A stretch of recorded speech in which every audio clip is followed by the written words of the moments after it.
ذرا ہٹکے میں خوش آمدید. شاہ زیب جیلانی، وسعت اللہ خان، زرار کھوڑو کا سلام قبول کیجیے. بھارت میں مودی سرکار کا الیکشن میں جو رزلٹ آیا، اس کے بعد جو گورنمنٹ چل رہی ہے، اس میں بظاہر یہ لگ رہا ہے کہ مسلمانوں کے خلاف تشدد بڑھ رہا ہے.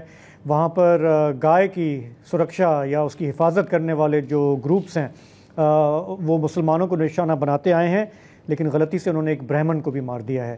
تو یہ معاملات کیا ہیں، اس پر ہم پروگرام میں آگے بات کریں گے، لیکن آغاز کرتے ہیں اپنے ملک کی سیاسی صورتحال سے. بلوچستان کے سابق وزیر اعلیٰ اختر مینگل کو حکومتی وفد نے آج منانے کی کوشش کی کہ وہ اپنی قومی اسمبلی کی نشست سے استعفیٰ نہ دیں. انہوں نے گزشتہ روز کہا تھا کہ بلوچستان کو مسلسل نظر انداز کیا جا رہا ہے، ایک ایسی اسمبلی میں بیٹھنے کا کوئی فائدہ نہیں جہاں پہ اسمبلی کی کوئی حیثیت نہ ہو، سیاسی قائدین کی حیثیت نہ ہو، اور اس سے بہتر تو یہ ہے کہ آپ سڑک پر پکوڑے بیچیں. آج اپوزیشن پی ٹی آئی نے ان سے کافی ہمدردی کا اظہار کیا، جبکہ وفاقی وزیر رانا ثناء اللہ کی قیادت میں ایک وفد گیا، اختر مینگل سے ملاقات کی، انہیں منانے کی کوشش کی. اس ملاقات کے بعد مینگل صاحب نے صحافیوں سے کچھ گفتگو کی ہے، سنیے انہوں نے کیا کہا. کیا انہوں نے قائل کیا آپ کو استعفے پر نظر ثانی کے لیے؟ کوشش کی تھی، انہوں نے قائل کیا، میرے خیال میں نے ان کو قائل کر دیا. تو کیا آپ اپنا استعفیٰ واپس لے رہے ہیں؟ ابھی تک تو میرا خیال کوئی ایسا ارادہ نہیں. مینگل صاحب، آپ ریاست اور بلوچستان کے درمیان آخری شاید سیاسی پل ہیں، آپ نہیں سمجھتے کہ اگر آپ استعفیٰ دیں گے تو پارلیمان میں بلوچستان ایک مضبوط سیاسی آواز سے محروم ہو جائے گا؟ دیکھیں، میری وہ حیثیت نہیں میں اپنے آپ کو پل سمجھوں. میں سمجھتا ہوں ہم ایک کلوٹ بولتے ہوئے چھوٹا سا کلوٹ تھے، بڑے بڑے جو برجز تھے، بڑے بڑے جو پل تھے، وہ واہ فیکٹری کے بارود سے جو ہے نا وہ اڑا دیے گئے. ہماری کیا حیثیت؟ جی، تو واہ کینٹ کا بارود جو ہے وہ کئی پلوں کو بہا لے گیا ہے. اختر مینگل نے جو شکوے شکایت کیے ہیں، اب اور بھی زیادہ سیاستدان ہیں بات کر رہے ہیں. مولانا فضل الرحمان جو ہیں انہوں نے بھی آج ایک بھرپور خطاب کیا ہے، لیکن جہاں تک مینگل صاحب کی بات ہے تو اتنا جلدی تو راضی انہوں نے نہیں ہونا تھا. ٹھیک ہے، اگر ہوں گے بھی صحیح تو اس میں تھوڑا ٹائم لگے گا. پی ٹی آئی کا وفد بھی کیا تھا، ان کو بھی میرا خیال ہے کم و بیش یہی جواب ملا ہے. جی، تو ظاہر ٹائم لگے گا. آج رانا ثناء اللہ صاحب نے بھی ابھی ذرا دیر پہلے ہمارے ایک پروگرام میں انہوں نے کہا کہ دیکھیں 24 آورز کے اندر تو اپنا وہ فیصلہ نہ لیں گے، ہیں آخر پولیٹیشین ہیں، ٹائم لیں گے، لیکن منانے کی کوشش جاری ہے. تو مولانا فضل الرحمان ہماری سیاست کا ایک بڑا نام ہے، ان کا اپنا ایک وزن ہے، سیاسی وزن ہے. انہوں نے بھی آج ایک بھرپور خطاب کیا قومی اسمبلی میں. بہت یہ تھی کہ ہمارے تجزیہ نگار اور ہمارے جو لوگ تبصرہ کرتے ہیں وہ بحث یہ کرتے رہے کہ وہ جو ان کا خطاب تھا وہ کیا حکومت کی حمایت میں تھا یا اپوزیشن کی حمایت میں تھا یا ان دونوں کو نصیحتوں کے حوالے سے تھا. ان کے خطاب کی چیدہ باتیں کیا ہیں، سن لیتے ہیں.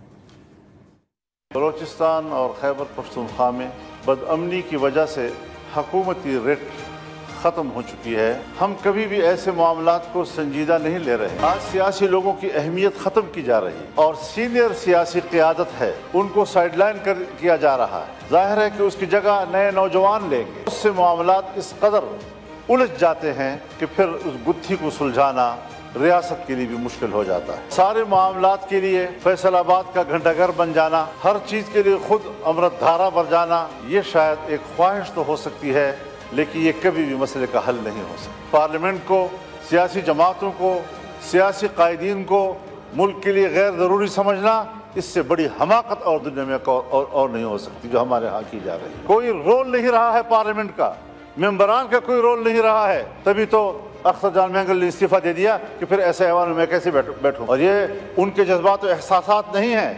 جس طرح کے الیکشن ہوئے، جس طرح کے نتائج سامنے آئے، جس طرح کا پارلیمنٹ وجود میں آیا، یہ احساسات ہم سب کے ہیں. میں چاہتا ہوں کہ قوم فوج پر اعتماد کرے، لیکن ان اقدامات سے اعتماد ختم ہوتا جا رہا ہے. تو سیاسی کلاس میں جو مایوسی ہے وہ ویسے تو چھلک کے آتی رہتی ہے، لیکن ہم ایک اور ہمارے رہنما ہیں خیبر پختونخوا کے عوامی نیشنل پارٹی کے زاہد خان، انہوں نے بھی بیان دیا ہے کہ میں بھی سیاست چھوڑ رہا ہوں کیونکہ جس نظریے اور سوچ کے تحت ہم سیاست میں آئے تھے بدقسمتی سے وہ یہاں پہ حاصل نہیں ہوتی نظر آ رہی.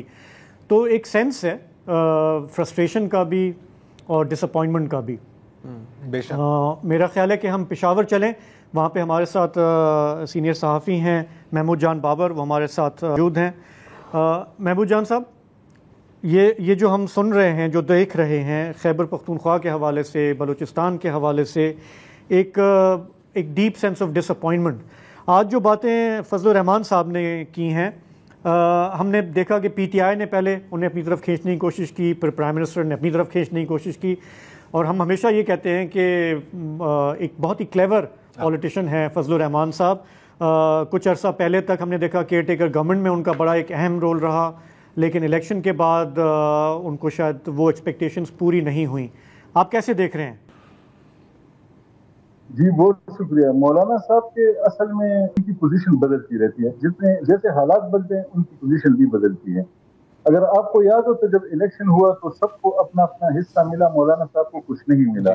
یعنی میاں نواز شریف صاحب کو بھی ان کے خیال، مولانا صاحب کے خیال کے مطابق ان کا حصہ مل گیا، وفاق ملا اور ان کو پنجاب ملا، آصف علی زرداری صاحب کو سندھ ملا، اور ان کے خیال میں یہ جدوجہد جو کی گئی تھی یہ تو انہوں نے شروع کی تھی۔ عمران خان کے دور میں جب وہ دھرنا دیا تھا تو انہوں نے دیا تھا، اور ان کے خیال میں تو یہ دونوں بڑی پارٹیاں اس وقت پیشیاں بھگت رہی تھی، کوئی 10 بندے بھی نکالنے کی پوزیشن میں نہیں تھا۔ تو مولانا صاحب کا یہ خیال تھا کہ الیکشن میں ان کے ساتھ یہ نہیں ہونا چاہیے تھا کہ ان کو اکیلا چھوڑ دیا گیا، اور اگر وہ ہار بھی گئے تو ان کے بغیر جا کے لوگوں نے جلدی جلدی حکومتیں بنا لی۔ اس وقت ان کی یہ پوزیشن تھی کہ وہ ان سے ناراض تھے، اور وہ اب بھی کسی حد تک ناراض تھے، لیکن اب ایک اور مسئلہ بن گیا ہے۔ اب جب وہ حکومت کی کمزور پوزیشن دیکھتے ہیں تو وہ اس کشتی میں سوار ہونے کے لیے تیار نہیں ہیں، وہ کیونکہ وہ کہتے ہیں کہ شہباز شریف صاحب جو ہے وہ انتہائی کمزور وزیر اعظم ہیں، تو میں کیوں اپنے ان کے ساتھ بیٹھ کے اپنے سیاسی مستقبل کو ڈاواڈول کروں۔ اور اس وقت جو باقی 2 بڑی جماعتیں جن کا میں نے نام لیا وہ تو انہیں کچھ دے بھی نہیں رہی، اور ان کو دینے کی کچھ بڑی پوزیشن میں بھی نہیں ہے، جبکہ اس کے مقابلے میں جو ان کا گراؤنڈ تھا جس میں وہ ہمیشہ کھیلتے رہے اور وہ حکومتیں بناتے تھے، خیبر پختونخوا اور بلوچستان، تو اس میں شاید تحریک انصاف ان کو زیادہ کچھ دے سکتی ہے، اور ایک تو مستقبل کی گارنٹی دے سکتی ہے، ایک جو موجودہ حکومت ہے تو اگر مولانا صاحب چاہیں تو تحریک انصاف یہ بات مان سکتی ہے کہ ہم دینے کے لیے تیار ہیں، تو وہ بھی ہو سکتا ہے۔ اس کے علاوہ ایک چیز اور ہے کہ جو موجودہ حکومت ہے اسے یہ پتا ہے کہ اسٹریٹ پاور جو ہے کسی کے پاس پاکستان میں ہو نہ ہو، مولانا صاحب کے پاس ہمیشہ انٹیکٹ رہتی ہے، اور وہ اسٹریٹ پاور سے خوفزدہ ہیں شاید، تو وہ نہیں چاہتے کہ یہ تحریک انصاف کے پاس چلے جائیں، کیونکہ تحریک انصاف اگر اس وقت مشکل میں ہے اپنے لوگوں کو نکالنے میں، اسے کچھ علاقوں میں جیسے پنجاب اور باقی علاقوں میں اگر وہ اپنے بندے نہیں نکال سکتی، تو وہاں مولانا صاحب اگر سندھ اور بلوچستان پنجاب میں کوئی پوزیشن اپنی جیسی ان کی ہے، وہاں پہ اپنے بندے نکال کے تحریک انصاف کو وہاں پہ سپورٹ مہیا کریں تو حکومت کے لیے ایک مشکل بن سکتی ہے۔ تو مولانا صاحب بھی اپنی ان ساری پوزیشنز کو دیکھ کے تو وہ اپنے کارڈ جو ہیں تو وہ بڑی اس کے ساتھ کھیل رہے ہیں، ہوشیاری کے ساتھ کھیل رہے ہیں، کیونکہ وہ آج کی طرف صرف نہیں دیکھ رہے، وہ مستقبل کی طرف بھی دیکھ رہے ہیں کہ آنے والے الیکشنز اگر ہوتے ہیں تو کہاں سے انہیں زیادہ کچھ مل سکتا ہے، تو اس لیے ان کی پوزیشن جو ہے وہ بدلتی رہتی ہے، اور ان کی آج کا جو تقریر کا ٹون بھی تھا قومی اسمبلی میں وہ بھی ماضی کے مقابلے میں ذرا ڈفرنٹ تھا، کیونکہ وہ اب اس انداز میں آگے بڑھنے کے لیے میرے خیال میں تیار نہیں ہے۔ جی یہ ایک بڑا انٹرسٹنگ پوائنٹ ہے کہ بظاہر آن پیپر حکومت طاقتور ہے، فتن دوست ہے، لیکن حقیقت میں کمزور دکھتی ہے۔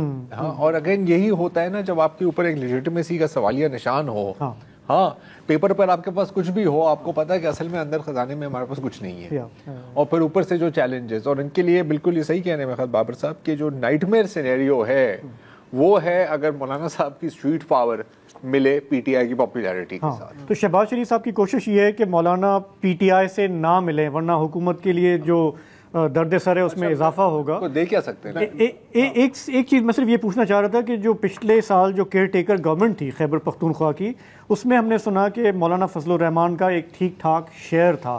ظاہر ہے وہ یہ بھی امید کر رہے ہوں گے کہ الیکشن میں مجھے بھی تھوڑا سا سیٹیں ملیں گی، لیکن کیا ان کے ساتھ دغا ہوئی یا یہ پی ٹی آئی کا جو پورا سیلاب تھا کے پی میں وہ ان کو بہا لے گیا؟ جی دیکھیں، مولانا صاحب کا یہ امپریشن ہے کہ پنجاب میں میاں نواز شریف کو جتوانے میں مدد کی گئی، اور سندھ بھی زرداری صاحب کے پاس رہنے دیا گیا، حالانکہ سندھ میں ایسی کوئی مشکل صورتحال اور تھی ہی نہیں جیسے کہ پنجاب میں تھی. تو مولانا صاحب کا یہ خیال ہے کہ جو مینجمنٹ وہاں پہ کی گئی تو میرے لیے کیوں نہیں کی گئی، تو اس لیے وہ ان سے ناراض ہیں. تو وہ ان کی وہ ناراضگی جو ہے وہ اپنی جگہ پہ موجود ہے. اور اب جب سب یہ بھی چاہتے ہیں کہ کوئی سرکاری ملازمین کی عمر کی حد میں جو اضافے کا کوئی قانون ہے اس میں بھی مولانا صاحب مدد کریں، تو مولانا صاحب کہتے ہیں کہ میں کیوں مدد کروں، ایجنڈا آپ کا ہے، مقصد آپ کا ہے. اگر آپ کسی کو ایکسٹینشن دینے کے لیے عمر کی حدیں بڑھاتے ہیں، اور ان کو تو حکومت کو تو سینٹ میں مولانا صاحب کی مدد چاہیے نا، کیونکہ جب مولانا صاحب ان کے پاس آ جائیں گے وہاں پہ ان کی میجارٹی سالڈ ہو جائے گی. لیکن اگر یہ قومی اسمبلی میں بھی ان کا ساتھ دیتے ہیں وہاں پہ بھی ان کو کچھ تھوڑا بہت سپورٹ ملے گا، پھر بھی حکومت کے پاس کچھ ووٹ کم ہوں گے. لیکن یہ بھی ایک ضرورت ہے حکومت کی.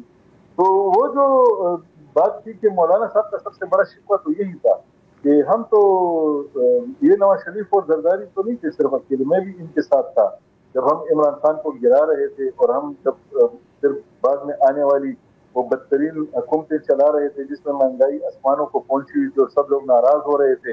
بدنامی تو میں نے بھی لی تھی ان کے ساتھ. تو جب خوشنامی آئی اور جب بانٹنے کا وقت آیا تو مجھے کچھ نہیں ملا، اور جیسے کہ ان کو بچایا گیا تو میرے علاقے مجھے کیوں نہیں بچایا گیا.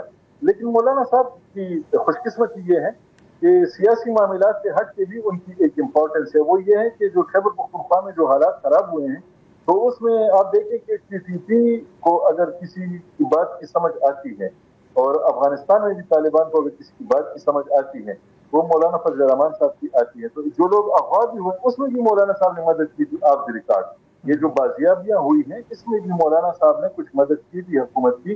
اور حکومت کو اس بات کا پتہ ہے کہ اگر یہ صورتحال بھی نارملائز کرنے کی ہمیں ضرورت پڑے گی مولانا صاحب ہی کو لانا پڑے گا، ان کی مدد لینی پڑے گی. کیونکہ مدرسہ حقانیہ وہ بھی آپ کو پتہ ہے کہ مولانا سمیع الحق صاحب کے بعد وہ بھی اب اتنا اہم نہیں رہا.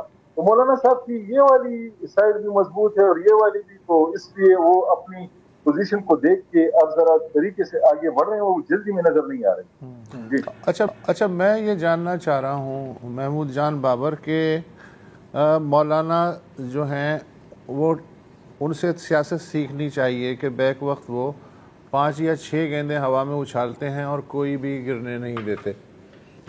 یہ اس وقت ہم جو یہ گفتگو کر رہے ہیں کہ جی مولانا کا حصہ سندھ میں تو پیپلز پارٹی ہے، پنجاب میں مریم نواز کی ایبسولوٹ میجورٹی ہے، بلوچستان میں ڈی فیکٹو فیڈرل رول ہے، KP میں PTI ہے اور PTI بہت ٹھیک ٹھاک پٹائی بھی ہو رہی ہے. تو مرکز رہ گیا مرکز. مولانا کو زیادہ سے زیادہ کیا مل سکتا ہے؟ اور اگر نہ بھی ملے تب بھی ان کی جو پوزیشن ہے ایک بارگننگ پوزیشن وہ تو آلریڈی انٹیکٹ ہے نا بغیر کچھ لیے. تو مولانا کس چکر میں ہے؟ مولانا صاحب کو اس بات کا احساس ہے اور سب کو اس بات کا احساس ہے کہ پورے پاکستان میں اگر بیک وقت اگر کہیں پہ کوئی کسی کے پاس اسٹریٹ پاور کا امکان ہے تو وہ مولانا کے پاس ہے. آپ سندھ میں مولانا صاحب کی پوزیشن دیکھیں، آپ خیبر پختونخوا میں دیکھیں. جب خیبر پختونخوا میں تحریک انصاف کی اپنی حکومت تھی تو مولانا نے انہیں پہلے مرحلے میں بلدیاتی انتخابات میں شکست دے دی تھی. اس کے علاوہ بلوچستان بھی آپ سمجھیں کہ ماضی میں انہی کا رہا ہے، اور پنجاب میں بھی ایسے پاکستان ہیں کہ وہاں پہ وہ ہیں. میں دیکھیں میں یہ جاننا چاہ رہا ہوں، ٹھیک ہے مولانا کے پاس سب سے بہتر اسٹریٹ پاور ہے، لیکن اس وقت آج کے دن اس گھڑی میں اگر یہ اسٹریٹ پاور استعمال بھی کرنا چاہیں کس کے خلاف کریں گے اور اس سے کیا حاصل کر لیں گے؟ اس میں ایک اور سوال یہ بھی ہے کہ حکومت کے پاس کیا ہے جو ان کو آفر کرے. جی حکومت ان کو کیا آفر کر سکتی ہے؟ حکومت ان کو خیبر پختونخوا کی گورنرشپ آفر کر سکتی ہے، انہیں 2-3 وفاقی وزارتیں دے سکتی ہیں، اس کے علاوہ انہیں بلوچستان میں شیئر دے سکتی ہے، اور حکومت انہیں کچھ نہیں دے سکتی. جبکہ اس کے مقابلے میں اگر وہ جیسے کہ تحریک انصاف نے کہا تھا کہ انہیں خیبر پختونخوا کی حکومت کی بھی آفر ہوئی تھی اور وہ بات اس کی تصدیق انہوں نے کی تھی کہ ہم تو ان کے لیے اپنی حکومت بھی گرانے کے لیے تیار ہیں. تو مولانا صاحب کو یہ سب کچھ دیکھ کے وہ اس وقت کسی بھی کمزور کشتی میں سوار نہیں ہو رہے، اور وہ اگر آج اس پوزیشن میں ہیں، بہتر پوزیشن میں ہیں، تو الیکشن کے دنوں میں مشکل پوزیشن میں بھی تھے. ایسا بھی نہیں تھا کہ ان کے دن ہمیشہ ہی ایسے رہے ہیں، یہ ان کی خوش قسمتی ہے کہ حالات اب ایسے ہو گئے ہیں. لیکن وہ میرا خیال ہے کہ ہر طرف کا جائزہ لے کے آگے بڑھ رہے ہیں، اور وہ اس وقت اگر حال میں کچھ نہیں لے رہے وہ مستقبل کے لیے کچھ حاصل کرنے کی کوشش کر رہے ہیں، لیکن اب یہ کسی کو سمجھ نہیں آ رہی کہ مستقبل قریب میں انہیں کیا مل سکتا ہے، کیونکہ مستقبل بعید کے لیے تو انتظار کرتے ہوئے نظر نہیں آ رہے۔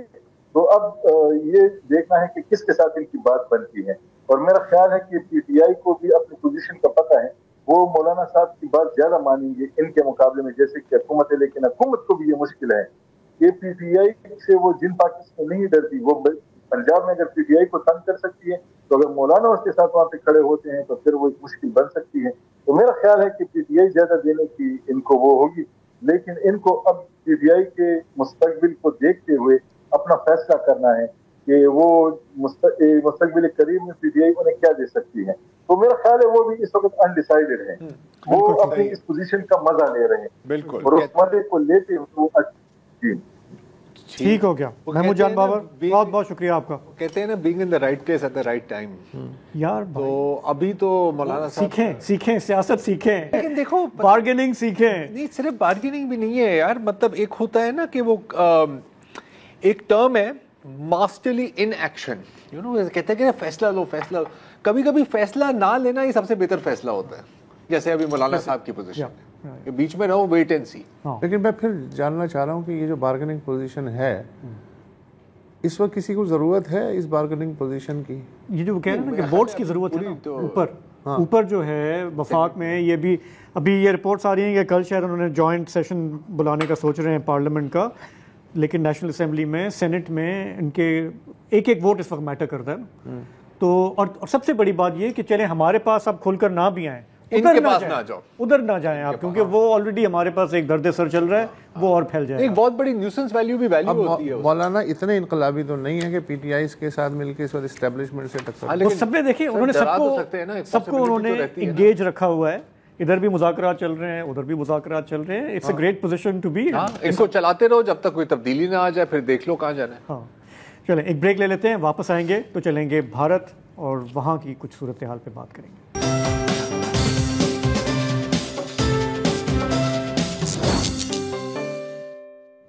Welcome back.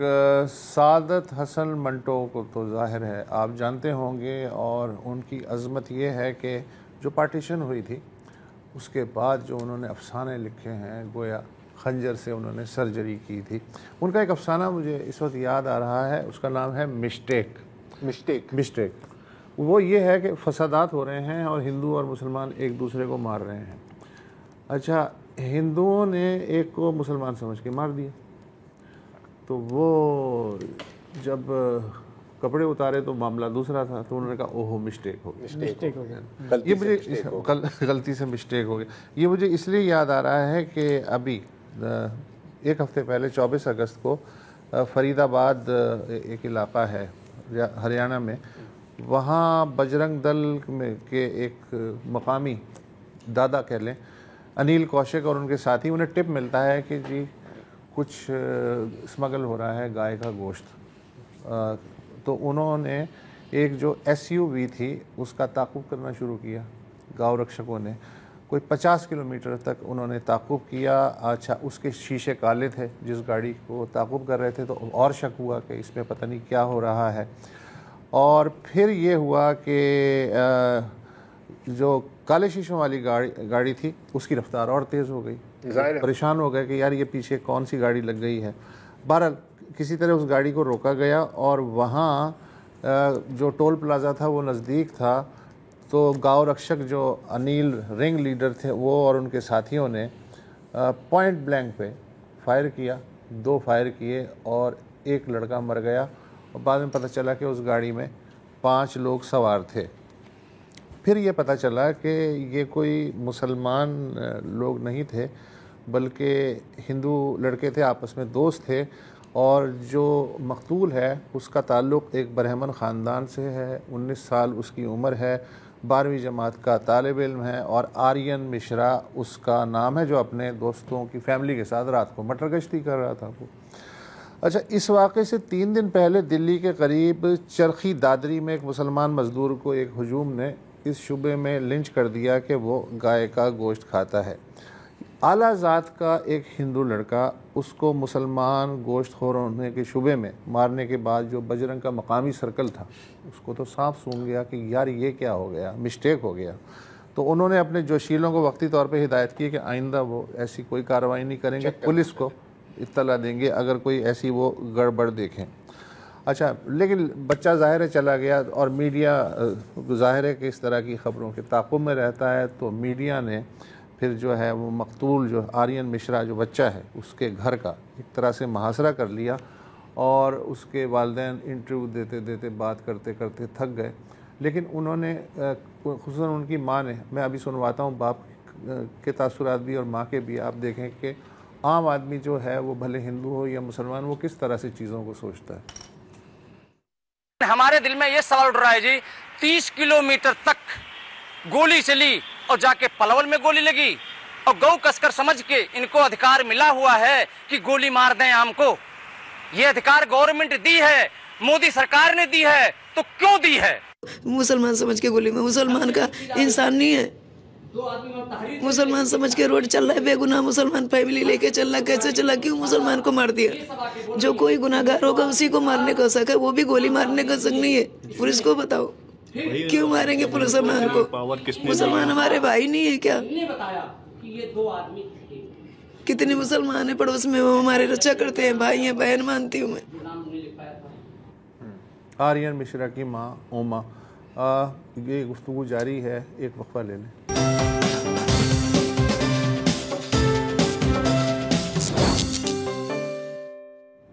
تو ہریانہ میں 19 سالہ آرین مشرا کو غلطی سے مار دیا گیا، مسلمان سمجھ کے، بیف ایٹر سمجھ کے. مہاراشٹر میں اس سے پہلے میں ذرا ایک چیز ایڈ کرنا چاہ رہا ہوں. جو انیل کوشک ہے نا، جس نے ایک مرکزی جو ملزم ہے، اس کا جو بیان آیا ہے وہ بھی بڑا انٹرسٹنگ ہے. تو اس نے کہا تھا کہ جی ہمیں بڑا افسوس ہے کہ ہم نے غلطی سے اپنے بھائی کو مار دیا. اچھا، انیل کوشک جو ہیں، آریان کے باپ نے اس سے ملاقات کی لاک اپ میں، جی وہاں پر اس نے معافی مانگی کہ یار غلطی ہو گئی. تو اس کے بعد ہی پھر یہ بیان آئے تھے والدین کے کہ کیا تو اگر مسلمان ہوتا تو پھر تمہیں کوئی افسوس نہیں ہوتا نا، پھر سب جائز تھا.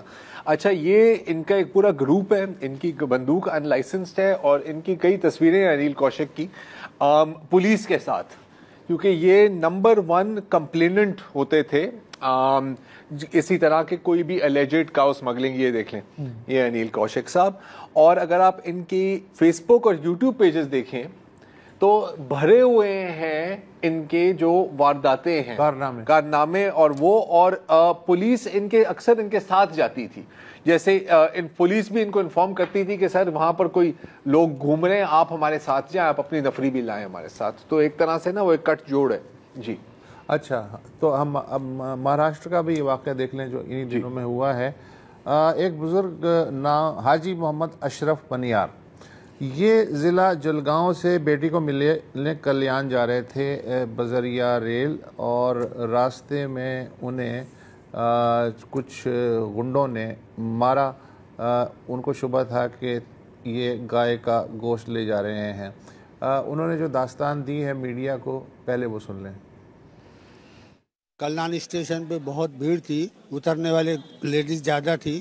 تو لیڈیز اترنے کے بعد میں اترنے کی کوشش کر رہا تھا، لیکن جو میرے سائڈ میں جو بیگ رکھی ہوئی تھی وہ بیگ میں لینے کے لیے گیا تو سبھی لڑکے میرے کو دیکھ کے جھپٹ گئے. اچھا، یہ بیگ جیسا میں نکالا سبھی لڑکے میرے پہ جھپٹ گئے اور میرے کو بری طرح سے جکڑ لیا سب نے. اچھا، اس میں بولے ماس ہے، 12 نمبر ہے. میرے کو پکڑ کے مارنے لگے، ٹھوکنے لگے، گالی گلوچ کرنے لگے. یہ کہاں سے لائے، کیسا لائے، کہاں جا رہے ہیں. میں بولے میرے کو کلیان اترنا تھا، میرے کو کلیان اترنے نہیں دیے. اب وہ ہونے کے بعد میں میرے کو اتنا مارا انہوں نے، لاتوں سے، بکوں سے، اور آنکھوں کے دونوں سائڈ میں اتنا پوری طرح مارا. سر ابھی بھی ہاں پوری، ہاں میری آنکھ کے اوپر پورا خون سے لال ہو چکی ہے. میرے کو نظر بھی کم ہی آ رہا ہے، اس سے نظر بھی کم آ رہا ہے.